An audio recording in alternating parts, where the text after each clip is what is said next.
Comment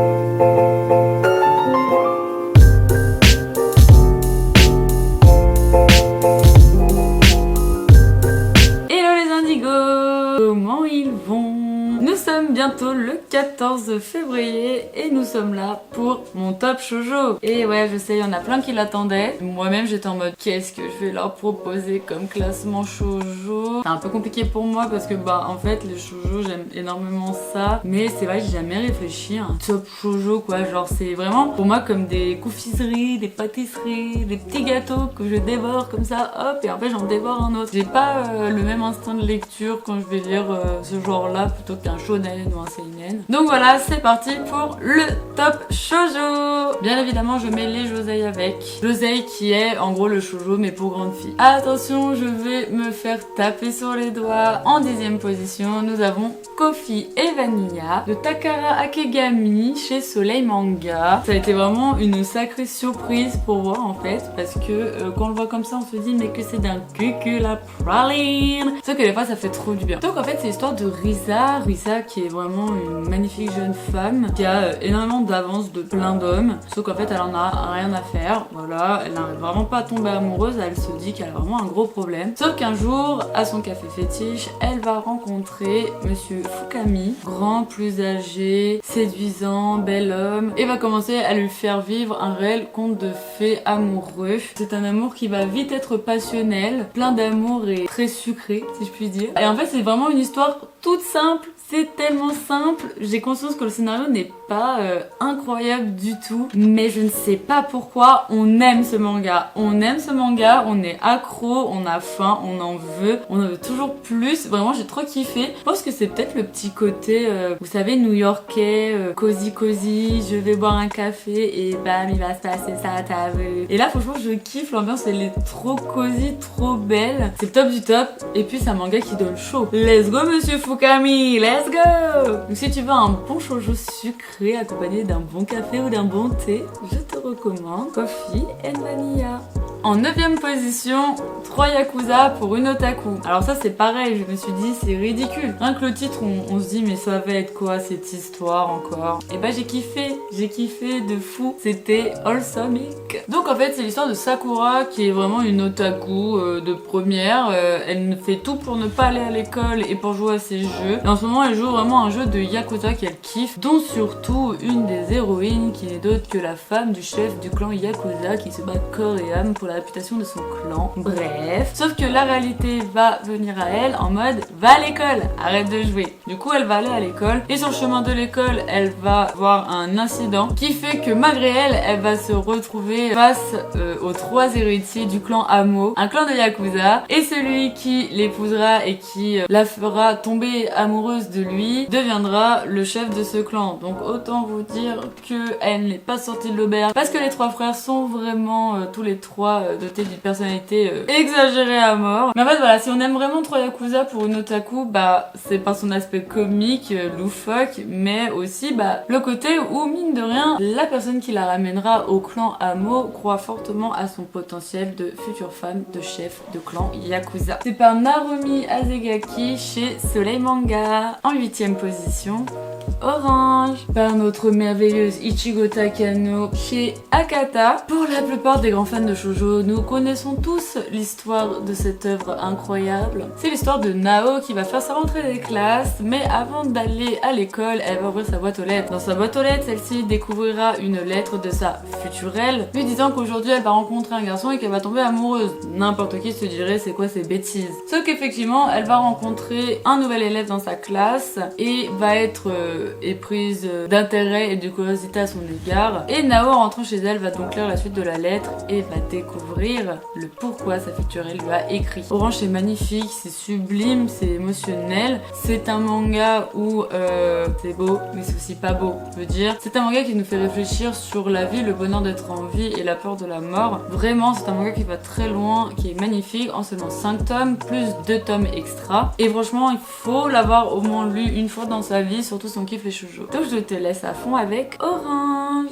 En 7e position, et ça a été très compliqué de le mettre aussi bas dans le classement, Corps solitaire de Haru Haruno chez Cannabig. Ça vraiment ça a été une magnifique découverte de l'année dernière. Corps solitaire c'est extrêmement intelligent et honnête. C'est très honnête comme scénario. Là vraiment vous êtes face à des faits de société, à des réalités qui sont dures de savoir en tant qu'être humain et j'ai trouvé ça ingénieux. Donc c'est l'histoire de Michi qui a 32 ans. Elle est mariée à son compagnon déjà depuis plusieurs années. Tout va bien dans cette relation qui est plutôt complice, avenante, bienveillante. Sauf qu'elle a qu'un seul défaut, le sexe n'existe plus. Évidemment Michi va se mettre énormément en question. Est-ce de sa faute? A-t-elle fait quelque chose? Est-elle mauvaise? Mais là vraiment ça commence à faire quelques années. Ce que celle-ci au travail a un collègue qui se trouve dans la même situation qu'elle et ils vont avoir tous les deux besoin de se confesser pour essayer d'aller mieux et de réfléchir à leur situation commune. C'est incroyable. C'est super, le dessin je le trouve très raffiné de nos corps solitaires, vraiment j'ai trouvé ça très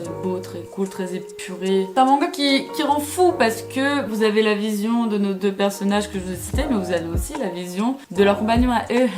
Donc l'amour s'avère extrêmement compliqué avec corps solitaire, mais vraiment c'est une bombe atomique, je suis trop pressée de voir jusqu'à où l'autrice va aller. Si vraiment tu veux un manga, mais qui est quand même plus seinen hein, à mes yeux quand même, qui est dans l'analyse du comportement amoureux, bah vraiment faut faire ça avec corps solitaire. En 6ème position, Tense a coupé le souffle par Yuko Inari chez Kana. Ce shoujo m'a coupé le souffle. En fait, c'est un manga que vraiment, il peut être adapté en film. Hein. Il peut clairement être un film. Et pareil, je trouve que c'est des refoulements émotionnels très assumés. C'est pas toujours simple d'assumer ce que dit ce manga émotionnellement. Et j'ai trouvé ça dur de mettre en lumière de tels complexes sentimentaux qui est dans Tense a coupé le souffle. C'est l'histoire de Take en fait qui est souvent absent à l'école à cause de son asthme et du coup il a pas beaucoup d'amis et un jour Machan va venir à lui pour l'aider et pour lui parler un peu de tout ça. Donc Machan est quelqu'un de sa classe et en fait à partir de là ils vont devenir amis et Take va développer des sentiments pour Machan. Le truc c'est que Take a une amie d'enfance depuis toujours qui s'appelle Umeko et qui est extrêmement présente pour Take, sauf que Umeko ressent la même chose pour Machan. Donc en fait c'est vraiment deux meilleurs amis d'enfance qui vont aimer la même personne. Ça va révéler des complexes qui sont déjà existants en fait depuis pas mal de temps et voilà ça montre à quel point des fois assumer ses sentiments amoureux peut être complexe. Vraiment voilà je trouvais ça hyper intelligent. C'est en seulement 3 tomes, bah en 3 tomes je peux vous dire que vous allez être vraiment stimulé émotionnellement. Moi j'ai trouvé ça magnifique et j'oublierai jamais ces 3 bébés d'amour. Donc si vraiment tu veux un shoujo qui ressemble vraiment à un film quoi, qui est vraiment bien ancré dans la société aussi japonaise, tout ça et tout, dans l'intimité de personnages etc, bah il faut foncer avec Ten a coupé le souffle.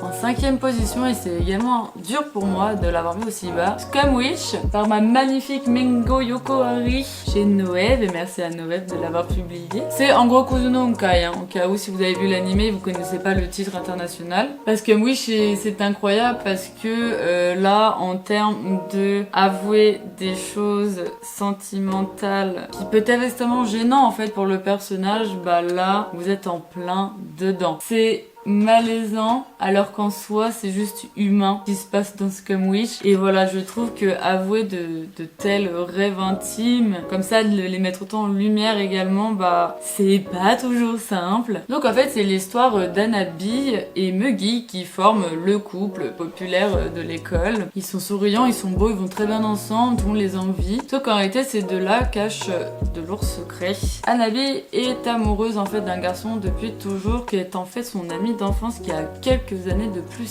qu'elle et qui est devenu leur professeur. Sauf que en fait Anabi se dit qu'elle n'arrivera jamais à réaliser ce rêve là d'être avec lui parce que lui montre un certain désintérêt, beaucoup porté au final sur le grand frère et la petite sœur, donc voilà elle abandonne. Sauf que pour se réconforter elle va se mettre en couple avec Mugi et en fait Mugi partage exactement le même fardeau. C'est un manga incroyable, les dessins sont magnifiques parce qu'on est avec Mango Yokohari et voilà vraiment j'ai jamais été aussi secouée émotionnellement et ça m'a mis des petites gouttes de malaisance, voilà, c'était à la fois doux et surtout même je dirais très dur. Et Scum Witch voilà c'est vraiment bien écrit et c'est très intelligent comme scénario de shoujo. Donc vraiment si tu veux un shoujo qui sort du lot, qui a limite une ambiance un peu thriller, alors pas thriller du tout hein, mais voilà une ambiance froide, vraiment bah fonce avec Scum Witch qui est vraiment un alien. Voilà c'est un manga qui sort vraiment du lot. Tiri. Là, on arrive sur les 4 derniers et je sens que vous allez me détester. Hurrah! En 4e position, Nana. Oui, je sais, Nana, je le mets vraiment beaucoup trop tôt. Il devrait être premier, je le sais. Sauf que de 1, ça fait pas assez longtemps que c'est dans ma vie pour que vraiment c'est tout chamboulé. Je sais pas si vous voyez ce que je veux dire, j'ai pas encore le côté nostalgique et en plus de ça, je suis en train de le finir donc je peux pas encore le mettre premier. Déjà de 1. Et de 2, le fait que je sais qu'il ne va jamais être fini, même si je sais qu'il y en a plein qui ont espoir, mais moi je suis désolée, Aiwazawa, pour moi, ne va jamais continuer Nana. Ça me freine et ça me met en colère, justement parce que c'est trop bien en fait. Mais voilà, c'est frustrant, c'est frustrant. Donc voilà, Nana, c'est Nana quoi. Nana, en fait, moi, on me l'a toujours raconté comme si c'était un manga, juste qui était l'histoire de 2 filles qui ont le même prénom, qui se rencontrent dans le même train et qui vont bizarrement habiter dans le même appartement. Et voilà, on va suivre l'histoire de ces deux filles. Mais je veux dire, on me l'a présenté toujours sous cette manière. Personne m'a dit... En fait, plein de gens m'ont dit, Nana, c'est trop bien, mais personne m'a dit qu'en fait, Nana, c'est l'histoire de personnes qui essayent de grandir tout simplement, qui doivent renoncer à toute leur toxicité pour avancer correctement dans la vie, soit tout simplement parce qu'elles sont jeunes et quand on est jeune, on est insouciant, on n'est pas toujours très net et on apprend la vie, ou soit parce que les personnages ont eu du vécu, qu'ils ont du mal à passer à autre chose. Et du coup, en fait, toutes ces relations toxiques qui s'entremêlent créent des histoires incroyables. Chaque personnage a des histoires entre eux et du coup ça crée une arborescence immense. Enfin je veux dire, le manga, il y a des petites histoires de partout qui forment l'histoire finale de Nana. Donc déjà ça, ce genre d'écriture c'est ingénieux et je pense pas que tout le monde s'en rende compte en fait à quel point c'est complet. Et ensuite les personnages ont énormément de charme. Je veux dire, nous avons la Nana gentille et la Nana goth, voilà, c'est comme ça qu'on les surnomme tous. Vraiment qui sont extrêmement opposés mais qui ont le même complexe, l'amour. Être aimé et donner de l'amour, ça peut être extrêmement compliqué. Et en fait, il faut se l'assumer, c'est comme ça pour tous les êtres humains sur Terre. Donc du coup, avoir créé un scénario autour de ça, c'est incroyable. Et puis voilà, prendre des décisions, avancer, grandir, c'est Nana. Et surtout, risquer d'être heureux. Voilà, Nana c'est aussi ça. Donc de toute façon, un jour je vous ferai une vidéo sur Nana, parce que c'est incroyable, j'ai plein de choses à dire sur ce manga. Là, je peux pas en parler maintenant, parce que sinon ça va prendre toute la vidéo. Mais Nana a bien évidemment sa place dans ce classement. Au final, il est déjà 4ème. Et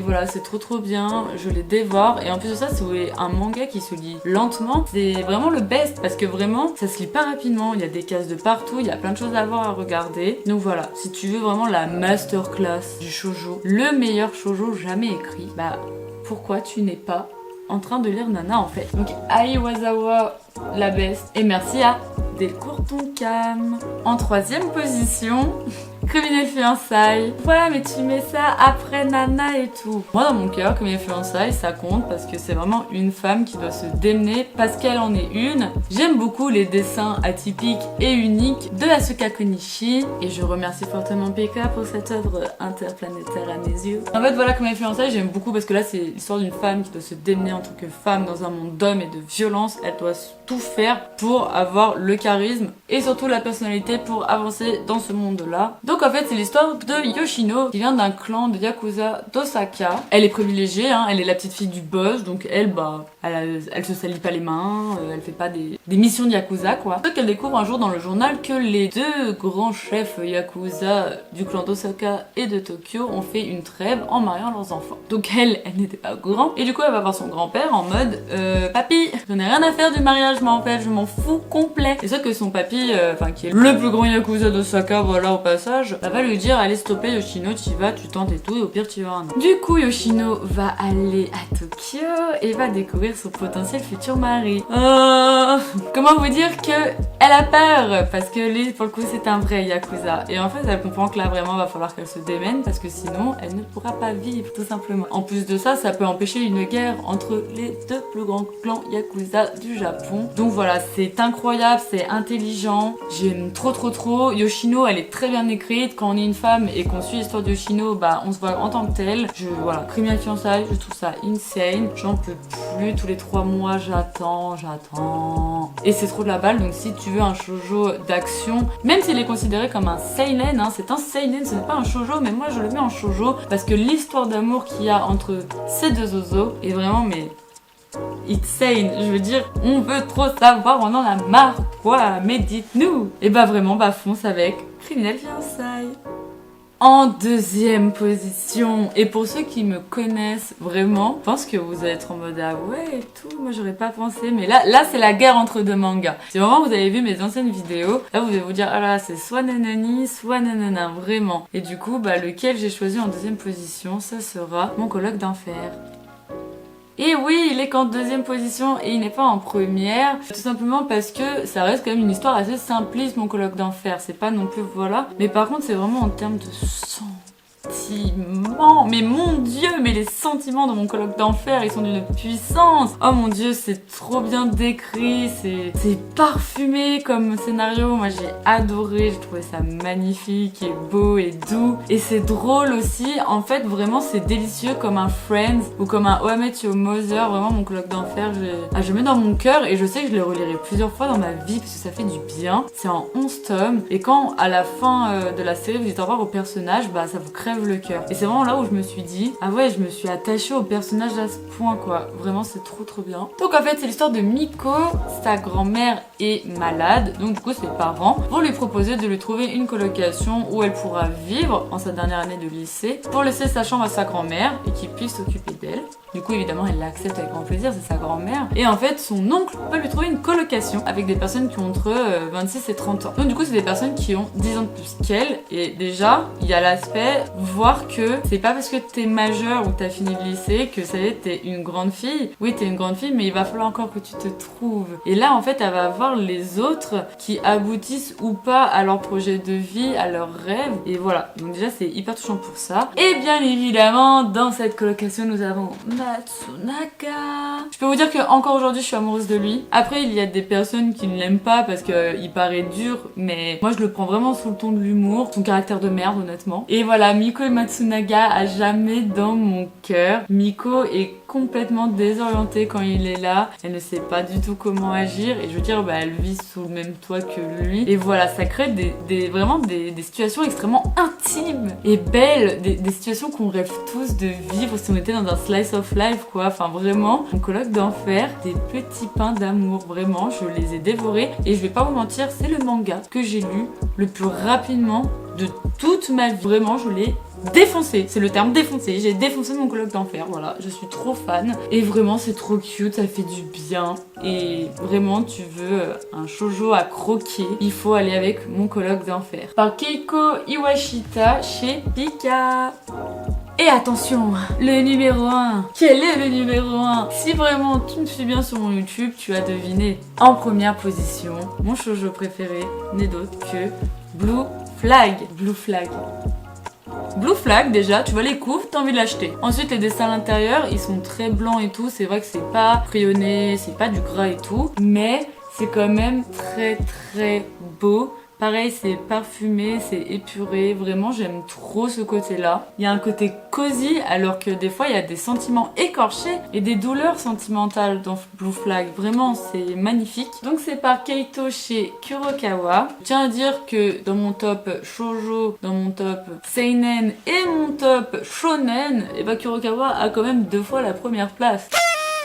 Blue Flag, c'est tout simplement l'histoire de Teishi qui fait sa rentrée des classes. Il va croiser, comme d'habitude, son ami d'enfance à qui il ne parle plus depuis longtemps, qui n'est d'autre que Thomas. Et il va rencontrer Futaba, pour qui, au final, il va avoir une certaine attirance, parce qu'il va avoir la gentillesse, la pureté en elle. Ce que elle est complètement attirée par le garçon le plus populaire du lycée, qui n'est d'autre que Thomas. Et sauf que Thomas est amoureux de... Je te laisserai découvrir. Et en fait, voilà, c'est un vrai...